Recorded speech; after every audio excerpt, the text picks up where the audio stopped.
Hello, everyone, and welcome to today's webinar, Load Up on Listings with Geo-Farming with MAPS coaches, Steve Schlueter and Tammi Juengst. Please note this meeting is being recorded and will be available within 24 hours on the MAPS Group YouTube channel. You may access the YouTube channel from your Zoom confirmation email, and it will also share the link in the chat momentarily. Currently, everyone's on mute. We do value group participation, so we ask that if you have any questions for your coach, please type them into the chat box below and they will be addressed throughout the webinar. Following this meeting, if you have any questions about today's call or our coaching programs, please email us at fasttrack@kw.com. That is FASTTRACK@kw.com. And that's all for me, coaches. Take it away.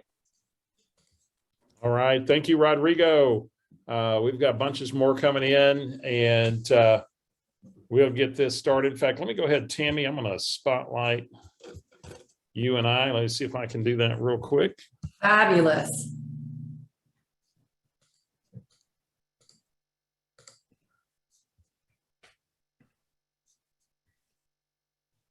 Okay. People coming in. All right. We're making a party of it. It is fiesta time here in San Antonio, Texas, and we are having a good time. So we're glad you can come with us. Absolutely. Let's let a few people get in. Okay, well, people coming into the show.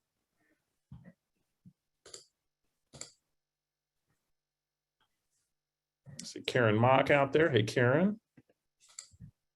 I see all sorts of familiar faces. Got some familiar folks out there. All right. Love that. Well, Tammi, we ready to go to work on this whole conversation around geofarming? Let's do it. Yeah. Now, hey, well, welcome folks today. And you know, we obviously know that out in the market today, the biggest challenge that in practically every market we're facing is inventory. We've got to get listings. So today's subject, load up on listings with geofarming. And why geofarming? So Tammi, Gary's talked to us about there's certain things we have to master. What does he tell us? Well, he says number one is, agents have to master their database. That's number one.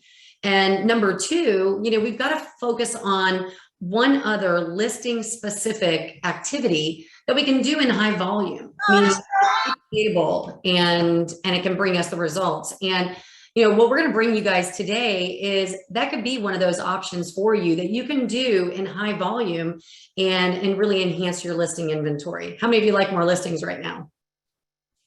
Okay, at least I just making sure you guys are listening because I'm sure all the hands went up. Okay. All right, well, so Steve, let's talk about that. Well, here's the interesting thing of that. I mean, when you think about, you said an important thing, listing specific in high volume. Buyers are not a problem today. Buyers are everywhere. How many of you written offers on 6 different homes for a buyer? And, people say, well, there just aren't any listings. Well, most buyers are buying a listing. Somebody's getting a listing, maybe some of it's builders. And yet, we just have record demand. The demographics in our industry today are such that there is high demand for housing. Millennials, a big generation, is coming into their home buying years. And it is just simply the time. The pandemic has had some people squat and just stay put, not getting in the market that might generally move. And yet when you go back to the options around listing specific, I mean, I go back to the early days of my career and it was expired listings. Good luck finding one today. And you would think, Tammi, that in this market today, that when you can sell a house in, it's been on the market 16 minutes, what's wrong? You're dealing with that. You would think FSBOs would be abundant. And yet in most markets, I don't see an abundance of for sale by owners. They really don't want to go it alone. And they still value the real estate agent, especially navigating the multiple offers and everything that's going on today. So you really go, where are my options? And geofarming might be one of the best underutilized ones. And so let's start off, Tammi, with a little philosophy around geofarming. The way that, and I guess the other thing, of course, you and I are the coaches of Never Ending Referrals. We're both bold coaches, both master faculty with KWU. And we have a program called Never Ending Referrals. And what does this program have to do? What does Geo-Farming have to do with Never Ending Referrals? Tammi, thoughts? I was like, you're asking me the question. Yeah. Everything, right? Everything. It's another database. So, we could have a database of people that know us, our past clients, our sphere of influence, family, friends, you name it. Anybody that knows you should be in your database. And yet when we choose to do a geographic or a demographic farm, it's simply another database that we can tap into. Mm-hmm. Yeah. And so here's the philosophy that we teach too in our Never Ending Referrals program. And so today what we're going to walk you through is some of the 10 factors to consider in choosing a farm. We're going to go through the 7 steps of building your reputation in the farm. Okay, Steve's just saying, hopefully everybody else, I'm trusting you're hearing us okay. So Steve was having a challenge he's put in here. Everybody else hearing us okay? Give us a thumbs up on the screen if you can. Okay, coming through loud and clear. I think that's Steve. Good. Okay, thank you, Jenny. So as we get into this, we're gonna first debunk the myth. What's the #1 myth, Tammi, around geo-farming? Well, that it costs too much or it takes too long, right? Yeah. Well, both. I mean, I think people say it costs too much and it takes too long. It takes too long. And here's the reality. If you do it the conventional way, you're probably right. And so today we're going to take a very unconventional look at how you geo-farm and really making it prospecting based initially versus what people tend to do is just throw a postcard on it. So here's our philosophy that we teach in our, this comes from session 7 of our Never Ending Referrals program. In fact, I'll have a handout for you in a little bit. I'll have a script for you today for door knocking your farm. We're going to talk about food trucks and farming, little strategy that Tammi and her husband have put in place to really, secure listings through open houses within their farms. And, but let's go back to the philosophy. And our philosophy around geo-farming is this: go for dominance or don't go. And Tammi, when do we start to feel like we're dominant in a geo farm? What would be a good target to say, okay, we've reached a point of dominance in our farm?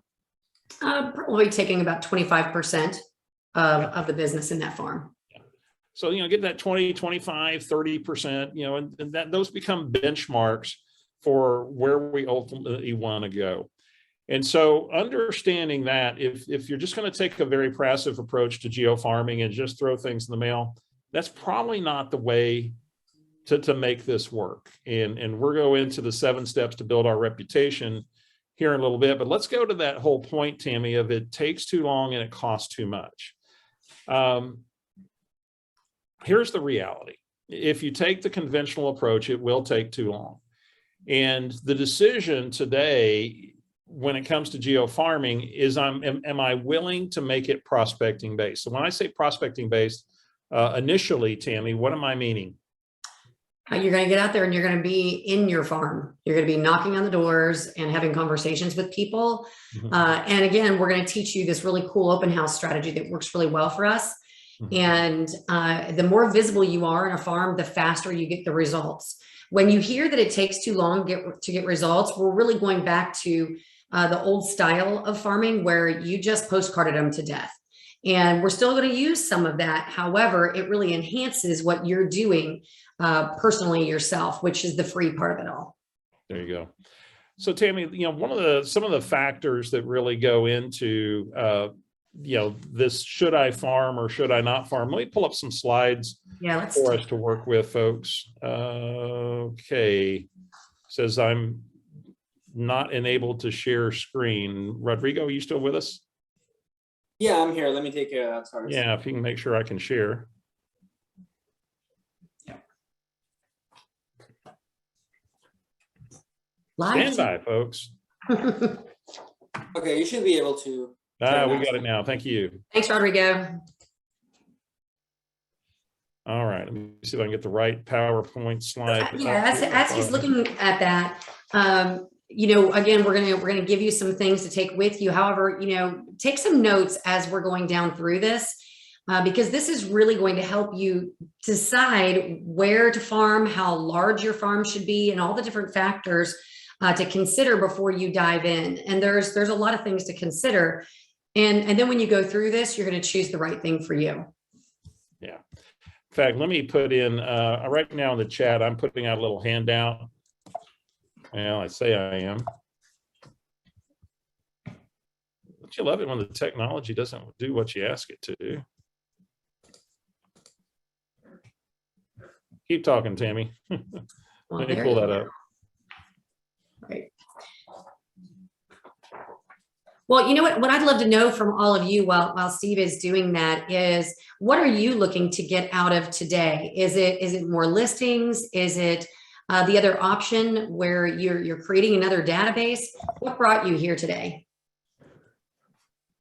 I'm in. Listings, listings, listings.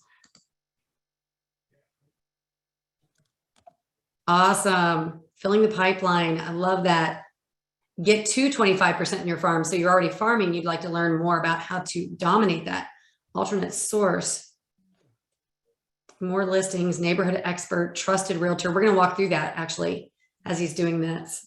Perfect. Hey, I do have the handout now. I'm gonna put a link to download the handout in the chat. So Okay. there it is. There you go. There you go. So we've got that. Just go up the scroll there. You'll see handout and you'll find a link to go to that. Apologize, had a little technology on the snafu for us. And let me get back to where we were.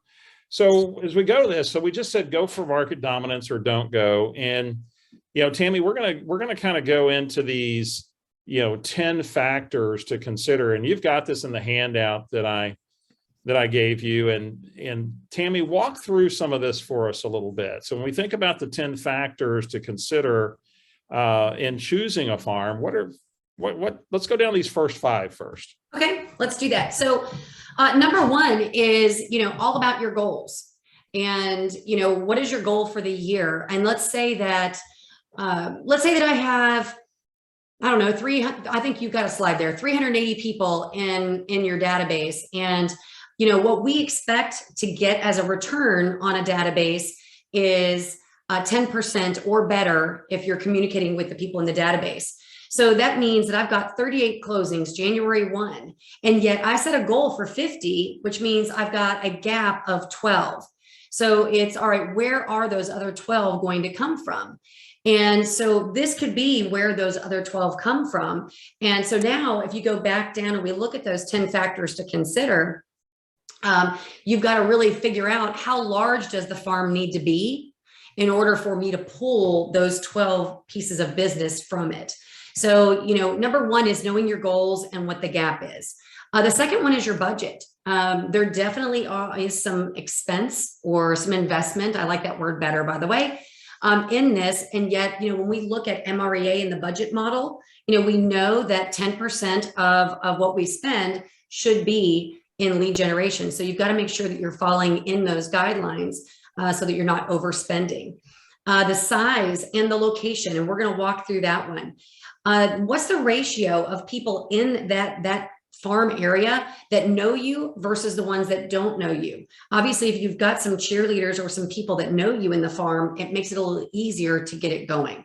So I would say those are the first 5. And then Steve, let's jump over and let's go through the other 5. Well, yeah. So when we look at the other part of this, and I do want to just kind of, you know, go back to this, that haven't Mets versus Mets. You know, we finished up Never Ending Referrals in one of the market centers I'm associated with this week. And we were, you know, when we had gone through the session on Geo-Farming, the question was to farm or not to farm. And really that number 5, that haven't Mets to Mets ratio was a big deal, because she's going, man, I guess I'm just going to, you know, keep the focus on my neighborhood. And yet, you know, we talked about her database, and I said, well, how many relationships do you have in your database? And because she's lived here in San Antonio her whole life. And she said, well, I've got at least a couple of thousand. I do a lot of volunteer work. And I'm going, okay. And I said, and she's talking about starting into Geo-Farming because she got excited about it. And I said, how many of those 2,000 are in your database currently that you're actively working? Now she's 3 months in the business, right? And she said, I'm only working the first 350 or so right now. So what did I encourage her to go geo-farming? No. I said, now let's just work the next 350 of people you do know. And then the next 350 after that of people you do know. Now, maybe we do something we call neighboring, and we're gonna go identify 100 neighbors, because we don't want to see anybody else's sign on our street, and we'll do farming on a very limited scale. But so I go back to this slide we had earlier, what is my goal? And if I've got enough connected contacts or METs to meet that goal, if this number were 2,000 times 10%, she's already got a 200 transaction a year database. Now she's got to nurture it and develop that over time, but I wouldn't take her down the path of geo-farming at this point.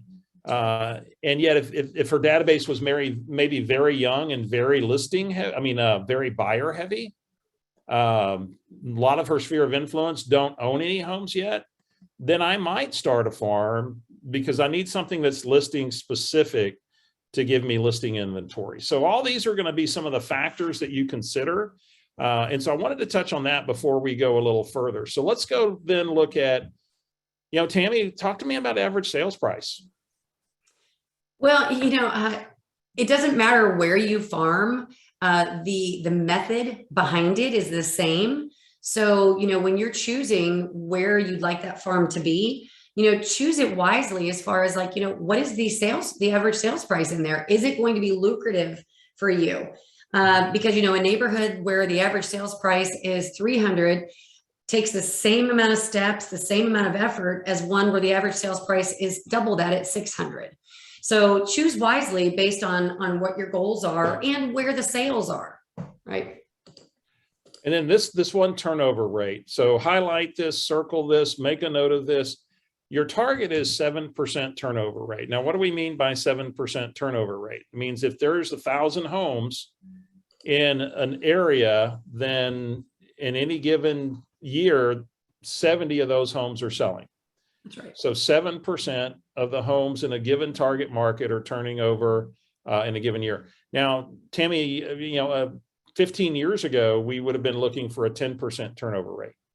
And yet at that time, people were much more mobile in terms of moving. After the Great Recession, it really has extended. People stay in their homes longer has been the trend. It's been closer to 8 years. They say they're going to say 13 to 15 years, but they've been saying 8 to 10 years, depending on market. We'll see how that tracks out in the future.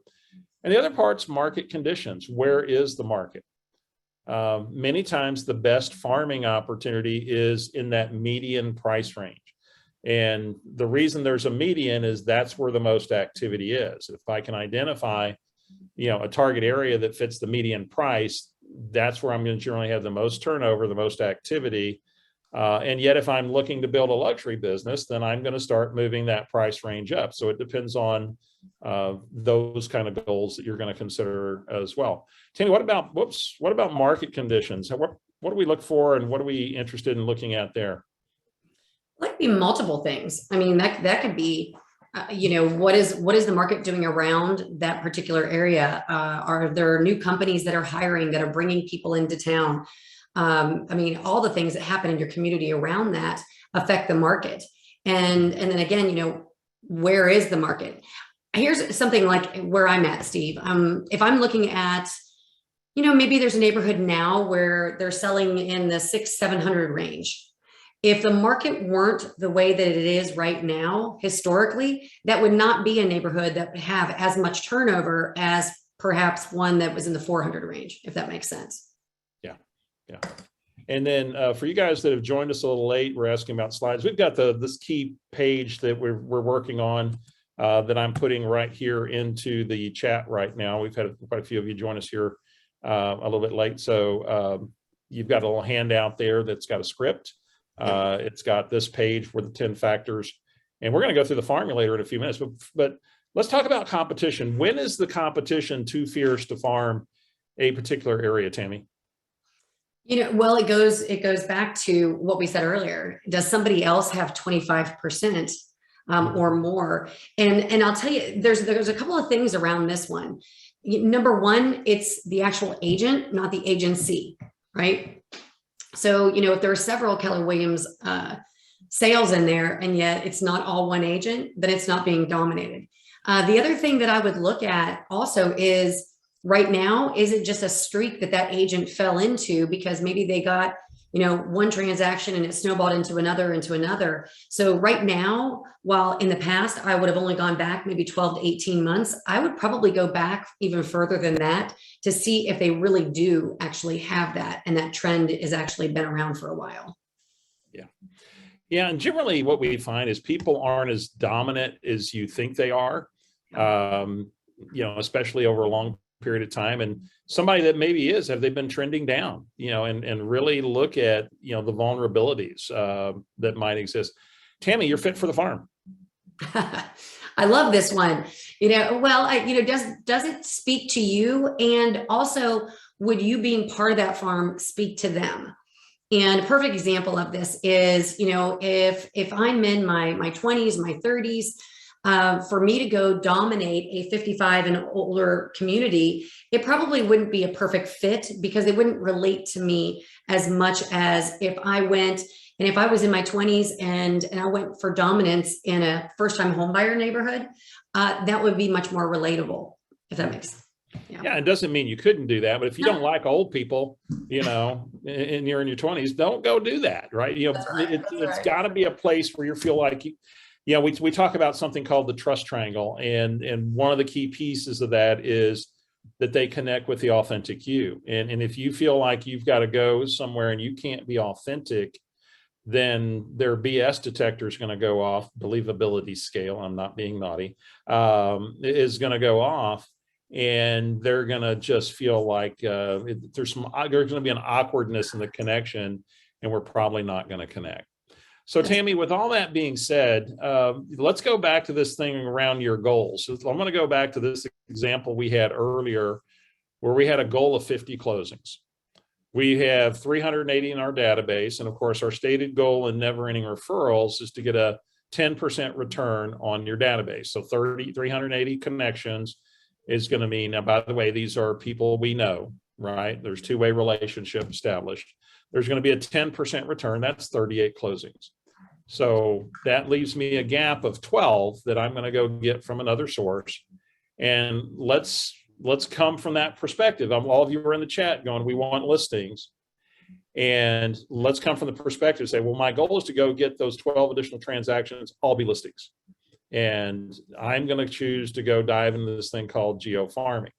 And one of the things that we get into as we looked at these 10 factors, is the location. And let's say that I love Lazy Acres, for lack of a better subdivision.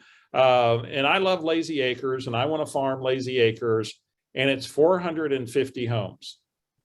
Well, is that a good farm for me? And the answer is maybe.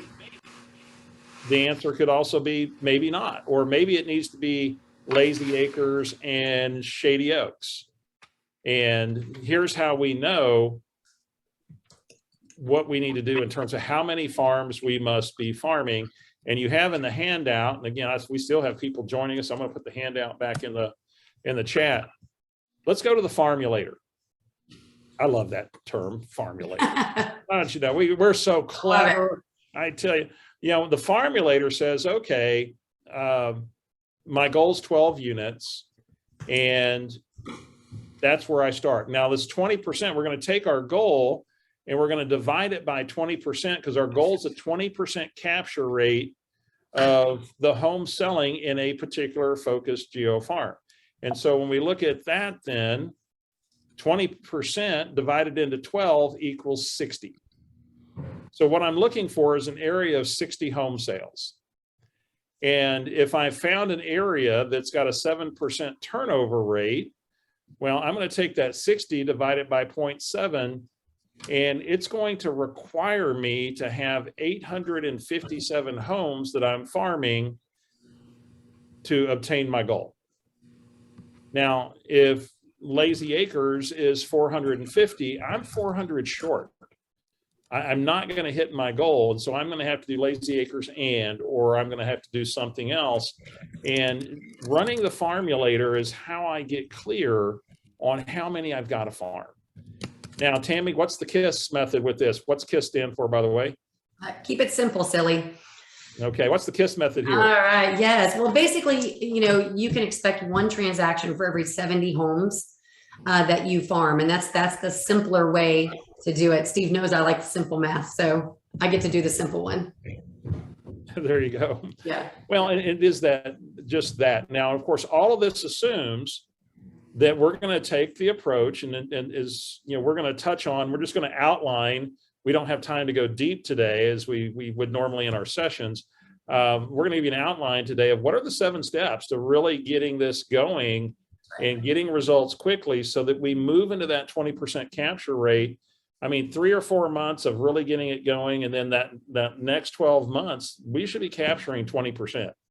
And yet we've got to be extremely intentional about how we do that. And Tammy, we talk about, go build reputation first and relationships second as part of this journey. And the 7 steps are how you build your reputation. So let me pull the screen back up. We're going to go into the 7 steps and make some notes here, in your handout. And we're going to just touch briefly on these. And we're going to, I can't wait to have them talk about open house, but let's go to the 7 steps to build your reputation. And the first one is become the expert in a week. And Tammy, how do you become the expert in a week?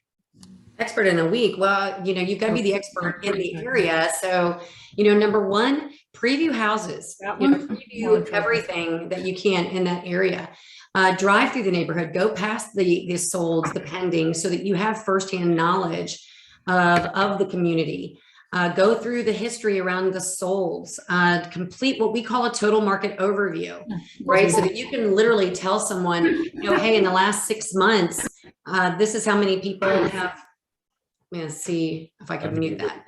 You got that? Okay. So that when someone asks you how the market is in that area, or if you're door knocking in a community, you literally know, hey, in the last 12 months, there have been, 60 listings, every single one of them sold, or whatever the answer is. You have the ability to talk about that community inside and out. The other thing to do is, find out who the HOA president is, get to know the local businesses that are near that community, and just make it so that you absolutely know it inside and out. Well, in session 3, we teach business strategy. How do I build a business to business database? And if I'm farming, I want to make sure I've got, like you said, that covered. And so I'm just part of an integral part of a bigger community.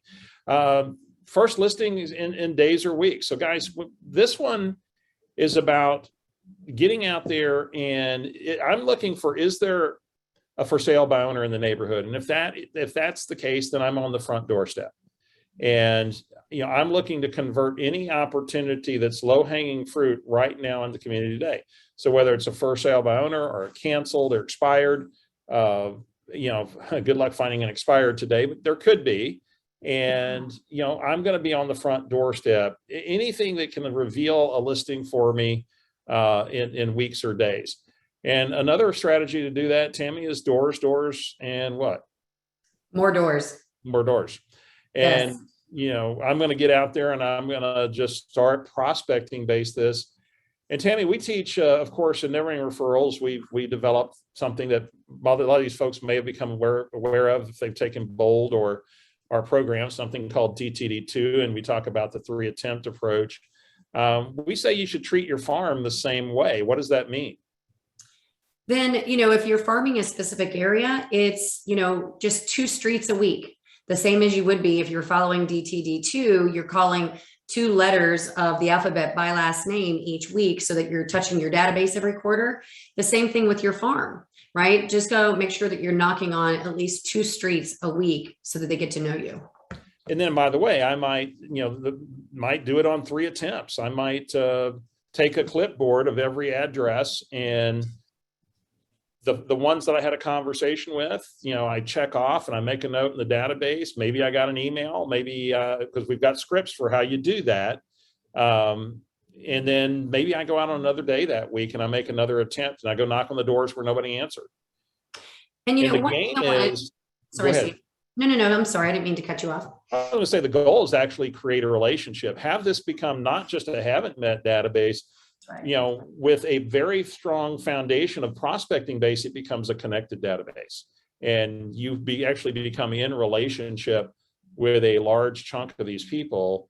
And that's why I would 3 attempt it. The faster I get to a deeper connected relationship with these folks, the more I'm going to catch market share quickly. And so that's why we have a calendar here. Put it on a schedule. And if I've got 26 streets, it's, you know, 2 a week. So I hit them every quarter initially. And once I have dominance, then I can kind of maybe back off of, you know, the door knocking and go more marketing based.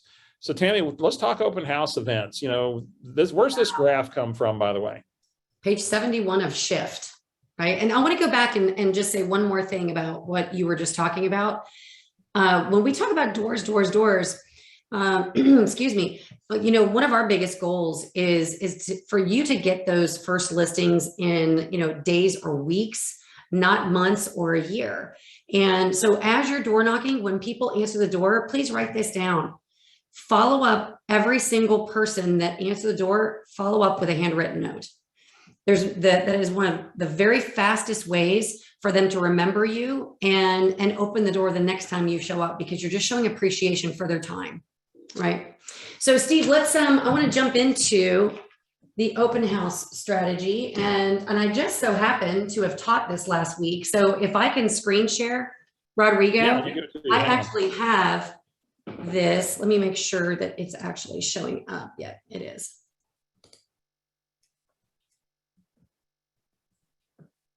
Oh, there it goes. There it goes. How about that? Wait, as soon as you said that, I was like, a wait little a dark. minute. I don't know if you can brighten it up a little bit. I don't know if that's possible. Let me see. There we're talking. Yeah. Is that better? Yes, it is. Okay. So when we talk about open houses, again, guys, we're looking to capitalize on every single piece of business that you create and convert in that farm. And the more you can utilize and leverage those listings, the faster you get other listings and you start to get passed around the neighborhood. And open houses are one of the fastest ways to do this. So I'll apologize in advance for my handwriting. I was doing this actually on the fly, like writing it when I taught this last week. And so it's just still sitting here on my desk. So grab your pens. I'm going to give you some notes, and we'll see if you like this strategy as we go through it. So when we talk about an open house, I'd like you to think about them differently. And what I mean by differently is think about them as an event, right? An event like a birthday party, you would never plan the day before, right? You would at least have at least a week if you were looking for it to be successful. So that's what we want to see, is at least a week, which means if I take a listing this week, it is not going to go live until next Friday. That gives me this entire week to do all of the marketing, get all the pictures, do everything that I do, and then follow this formula that is going to get you really, really great results. Now, let me give you a little teaser. If you could get anywhere from 30 to 50 really great prospects through an open house, this is how you do it. So just hang with me. One of the things that we've learned through research, by the way, and experience, is the greatest day where we see the biggest return is to hold it on Saturday from 11 to 1. Saturday from 11 to 1. Don't know if it's because if kids have sports, people are out in the morning or they're out in the afternoon. That seems to be the break. People are out running errands, and it's not Sunday. So again, you figure out what works best for you. Some of the research that came from the top agents in our company was 11 to 1 on Saturday. And then we've experienced that same thing. Now, if we want to make this an event, we're going to go back to that. So when I say event, think about this.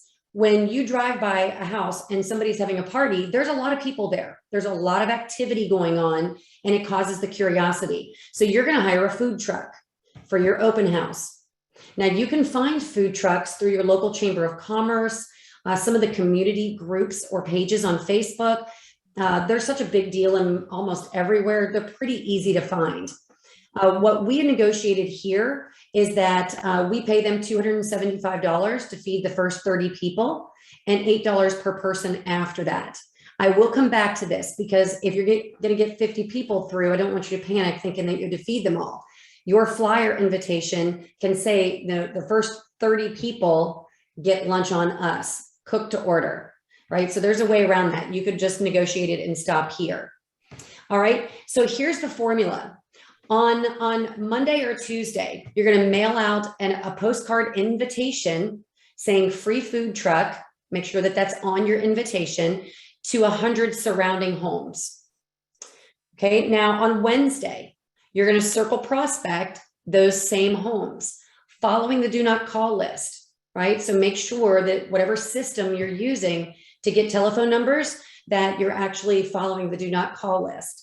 And then on Thursday or Friday, and we leave it like this because of weather. By the way, if you know it's going to rain on Thursday and Friday, then door knock on Wednesday. This is the one that really, really, really has to happen, right? And you're going to door knock 25 homes in either direction from the house. At least door knock the entire street that the home is on. When you're having conversations with people, let them know, hey, we're going to have a lot of traffic. There's going to be a lot of cars. And I just want to give you heads up, as well as invite you to come down, tour this beautiful home, give us your opinion, answer any questions that you have around what's happening in the market today. And just know that it's only going to be for 2 hours and the traffic will all be gone. All right. Then that's the system lining up. On Friday, you're going to put out 15 to 20 directionals sending people to that open house, and you're going to have a rider on the top of it that says free food truck. This is key. Make sure you put that rider on the top of that open house directional. Then the day of, there's something called it's called a sandwich board. If you're all familiar, sometimes you see like agent on duty signs, and they're like that little triangle, like it would close and be flat to store it, or it's open and it sits in a triangle. If you have a Hobby Lobby near you, and I'm going to assume that you all can get to a Hobby Lobby or an Amazon, they have one that is a chalkboard on both sides. And so if the weather is nice, this goes on next to the sidewalk going up to the front porch. And on the front part, it's going to say, welcome to, 123 Main Street. Be sure to talk to me and get a ticket for your free lunch. On the back side, when they're leaving the house, it thanks them and it just says, enjoy lunch on us. Now, here's what's a real key piece of this. On the inside, in the kitchen, you're going to have a little acrylic holder that just holds like a piece of paper and just like a stand. And it's going to say, ask me if my selling system will work for you. Now I'm targeting sellers just by putting that out there. Okay, so make sure that you do that. You can put out some samples of marketing. It could be door hangers. It can be your in-house brochures. It could be postcards that you send out, any of the above.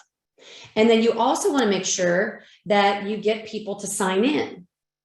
Now I'll tell you, we failed forward with this. At one point I thought, oh my gosh, I've got it. So I ordered a stand that would go on top of a table to hold the iPad, so that when people signed in, it just automatically dropped into the database. Now, I'm sure you all think that's genius too, right? Because, well, I'm pretty genius. So there you go.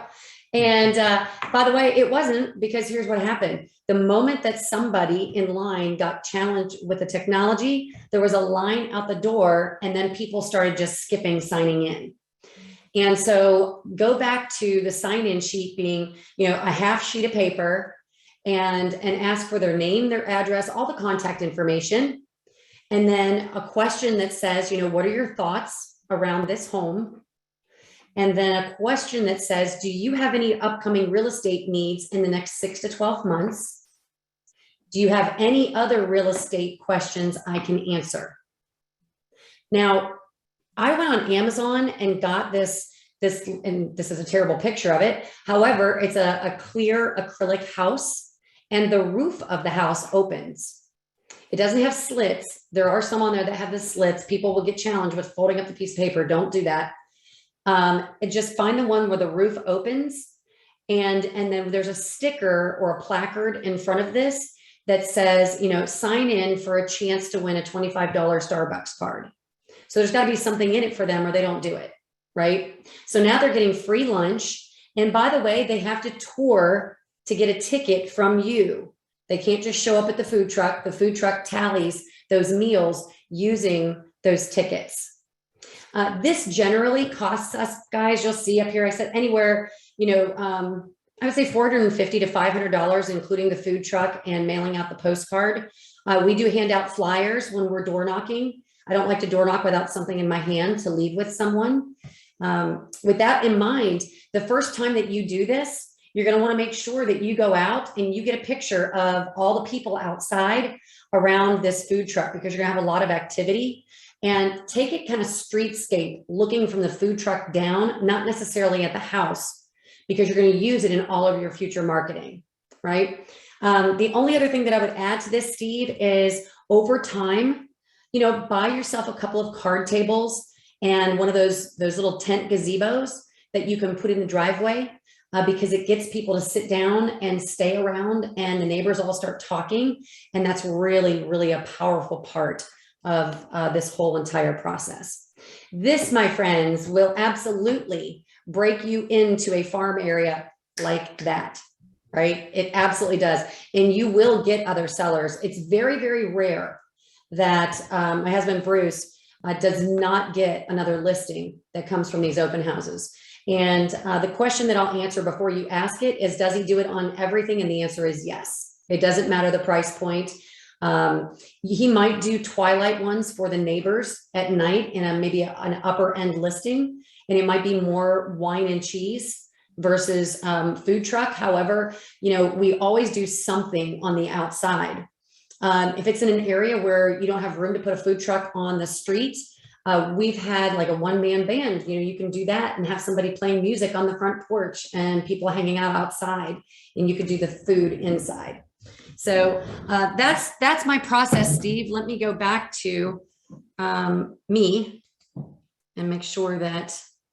There you go. So there's an image of, one of your food truck open houses. Oh yeah, there you go. Right there you go. So there it is. So Tammi, let's just clear any questions on that. Somebody had asked, what were the questions again that were on the form that they had to complete?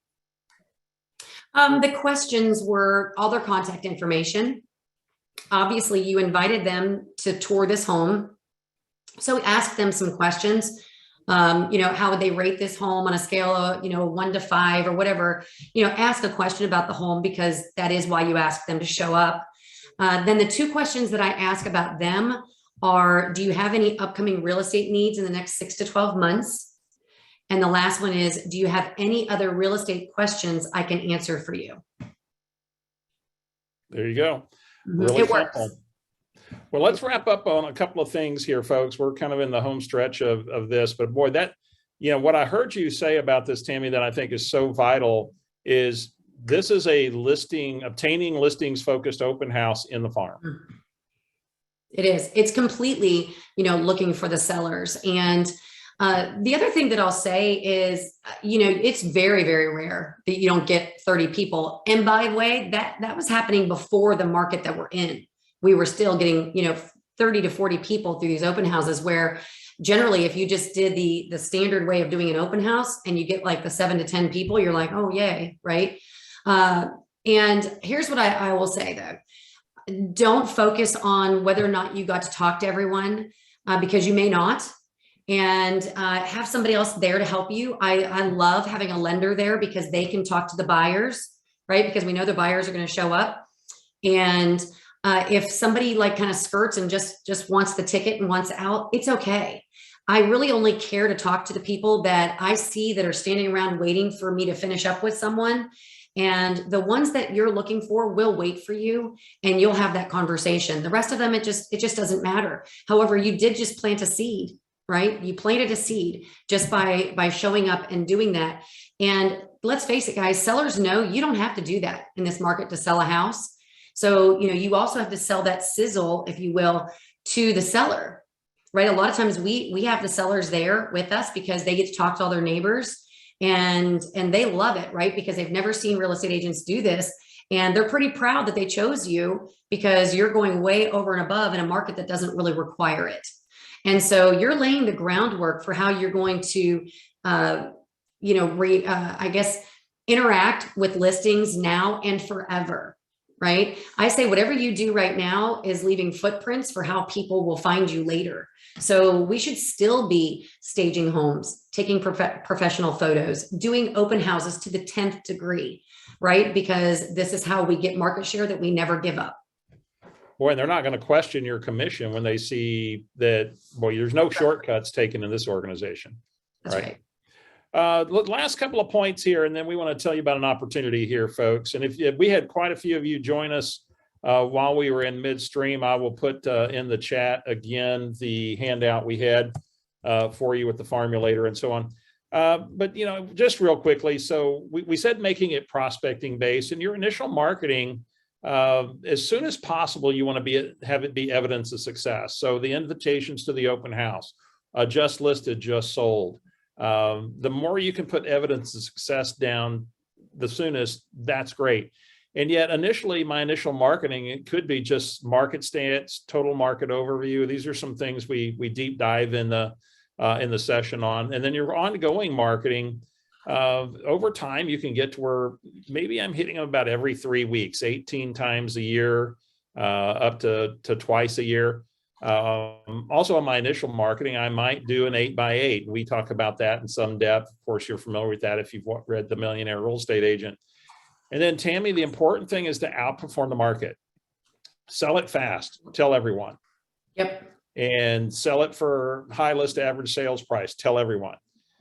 When you have 14 offers on, you know, the Jones home, when you're knocking on doors, you say, we've got 13 more buyers that are still looking for a home. And we sold this one for 50,000 over list, or whatever the case may be. I do want to share with you, we talked about expense earlier, and one of the resources, if you're going to be mailing, is get familiar with EDDM and see if the target farm area you're considering fits within a target zip code area for EDDM. That wasn't me. I'm gonna. Okay. Got it. No, I just muted. Okay, we got it. They're muted. EDDM stands for Every Door Direct Mail, and it's really massively reduces your mail cost if your farm fits into a carrier route sorting area. So Tammi, we talked about some strategies today, and I'm going to take them into an opportunity. But we would challenge you, at least at a minimum, go do some neighboring. Go knock 50 doors around your neighborhood. Get familiar with those people. Maybe the neighborhood park or pool, host a snow cone truck. Go invite your neighbors. I mean, neighborhood parks are going to be opening up, fairly soon. Might be a great place for you to start. And Tammi, we want to put out an invitation for you guys. We are starting next week. We will be beginning our journey into the 8 lessons of never-ending referrals beginning next Monday. And our never-ending referrals program is available to you for $39 a month. It's a 5-month minimum. And the first thing you'll have access to instantly is our portal, where we've got over 140 video lessons for you, going through the 8 lessons of never-ending referrals, as well as the expert interviews that we do. And you also have the opportunity to be with us live. We're live 3 Mondays a month and going through one of the core lessons. And what do we feature at the beginning of each lesson, Tammi? Well, it's such a fun part. The first 3 Mondays of every month. The first Monday is we have a technology guru that we bring. And so, we're going to always be sharing the latest and greatest technology with you.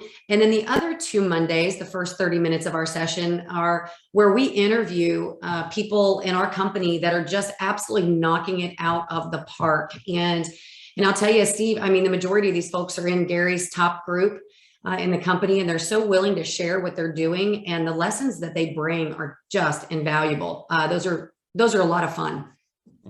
So guys, if you'd like to join us on the journey, and we just gave you a sampling of even a brief sampling of even the session on Geo-Farming, and I trust you got some real value. I mean, just boy, what they got with the food truck open house, Tammi, how brilliant is that as a a break-in. And if you don't have something for an open house, go ahead and, do something in the park, invite folks. And by the way, so to join us, go to www.neverendingreferrals.com and you'll get more information. You can find out more about the program, and you can link right into Join Now and register and start off with us Monday. Be part of the conversation. One of the things that we do at the beginning of each quarter is we introduce market of the moment scripts. And so this will be our first session of this DTD2 cycle. And we'll be sharing with you what are the conversations that really will make the impact right now when you call into your database, when you have these geo-farming conversations. So we encourage you to join us on the program. Again, it's $39 a month. We're with you live, and you have all the access to the portal. And it says we resume on April 1/11th. So I don't know when that is, but it's April 11th, and we'd love to have you be part of our journey at neverendingreferrals.com. So what questions do you guys have for us, either about the program or anything that we covered today? Happy to do that. Let's see. Here, I love Tom Martin says, thanks, Steve and Tammy. See you next week. The NER program changed our business over the past 18 months, rocking our database now. Took more listings in Q1 this year than ever before. Go, Tom. Yes. I'll take a screenshot of that, buddy. So that makes my day. Yeah.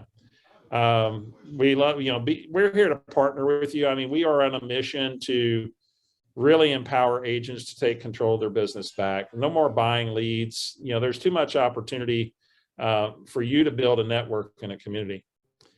So Gina says, how do you work this process in a townhome community where parking is an issue? Here's the thing. If you throw a party, and as long as you invite the folks that live there, they'll probably make it work and do something with their cars.